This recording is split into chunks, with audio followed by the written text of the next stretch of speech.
Beredar viral mobil ambulans menyalip konvoi Presiden Joko Widodo saat kunjungan kerja ke Kalimantan Timur, Selasa, tanggal 24 Agustus tahun 2021.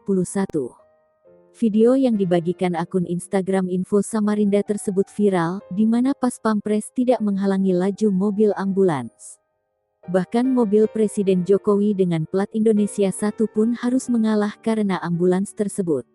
Informasi yang dihimpun, mobil ambulans itu membawa pasien yang kondisi hemoglobinnya rendah, yakni 5,3. Mengambil jalur cepat, ambulans itu pun menyalip rombongan dan bukan menyalip karena tidak diizinkan.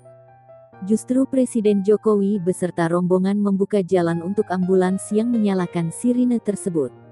Video itu juga menuliskan keterangan bahwa prioritas ambulans saat sedang membawa pasien yang dalam status kritis ialah suatu hal yang penting dan tak boleh dihalang-halangi.